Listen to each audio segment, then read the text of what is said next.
The Simple Shepherd, a story from the Serbian heritage. Once upon a time, there lived a simple shepherd who worked faithfully and honestly. One day, whilst keeping the sheep in the forest, he heard a hissing and wondered what the noise could be. So he went farther into the woods to try and find out. There, he saw that the forest was on fire and a snake was hissing in the midst of the flames. The shepherd watched to see what the snake would do, for it was quite surrounded by the fire, which approached it nearer and nearer. Then the snake cried out, "For God's sake, good shepherd, save me from the fire!" So the shepherd stretched his crook across the flames, and the snake glided rapidly over the staff and up his arm onto his shoulder, till at last it wound itself round his neck. Then the shepherd was terrified and exclaimed, "What shall I do? What an unlucky wretch I am! I saved you, and now you're about to kill me." The snake answered, "Do not be afraid. Only take me to the house of my father. My father is the king of snakes." But the shepherd, being already in great fear, began to excuse himself, saying he must not leave his sheep. Then the snake said, "Nothing will happen to your sheep. Do not be anxious about them, but let us hurry home." So the shepherd went on with the snake through the forest until they came to a gate made entirely of snakes. Then the snake on the neck of the shepherd hissed, and instantly the snakes untwined themselves so that the man could pass through. As soon as they had gone through, the snake said to him, "When you reach my father's house, he will offer to give you whatever you like, gold, silver, or precious stones.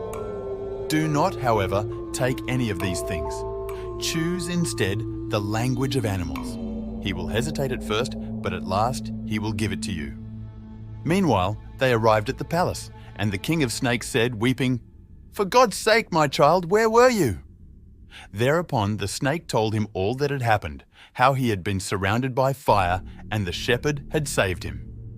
Then the snake king said to the shepherd, "What do you wish that I should give you for saving my son?" The shepherd answered, "I desire nothing but the language of animals." The snake king, however, said, "That is not good for you, for if I give it to you and you tell anyone about it, you will instantly die. Therefore it is better that you ask me for something else." "If you wish to give me anything," replied the shepherd, "give me the language of animals. If you will not give me that, I want nothing. So goodbye," and he turned to go away. Then the snake king called him back, saying, "If you indeed wish it so much, take it. Open your mouth." The shepherd did so, and the snake king blew into his mouth. After that, the snake said, "Now you possess the language of animals. Go in God's name, but do not for the world tell anyone about it. If you tell anyone, you will instantly die." The shepherd returned across the forest, and, passing through it, he understood everything the birds and animals, and even the plants were saying to each other. When he came to his sheep, he found them all there, safe and sound, so he laid himself down to rest a little. Hardly had he done so before two ravens settled on a tree near him and began to converse together, saying, "If that shepherd only knew that just on the spot where the black sheep is lying, there is, deep in the earth, a cave full of gold and silver." When the shepherd heard that, he dug down to the cave and carried the treasure away home. Thereafter, the shepherd built a house and married, and he became the richest man in the whole neighborhood. He kept his own shepherd and cattle driver and swineherd. In short, he had great property and made a lot of money. Once, just at Christmas, he rode on horseback with his wife, he on a fine horse and his wife on a handsome mare. But the shepherd's horse went so fast that his wife lagged behind. Then the shepherd's horse neighed and said to the mare, "Come on, why are you staying behind?" The mare answered, "It's easy for you. You're carrying only one rider while I'm carrying two." Upon hearing this, the shepherd turned his head and laughed joyfully. His wife noticed him laughing and urged the mare to go faster until she caught up to her husband. She asked him, "Why were you laughing?" He simply replied, "I had good reason to laugh." He knew that his wife was pregnant. However, he couldn't tell his wife how he knew. But the wife was not satisfied, and again begged him to tell her why he laughed. He excused himself, exclaiming, "Give up questioning me. What has come to you, my wife?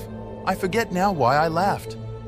but the more he refused to tell her, the more she wished to know.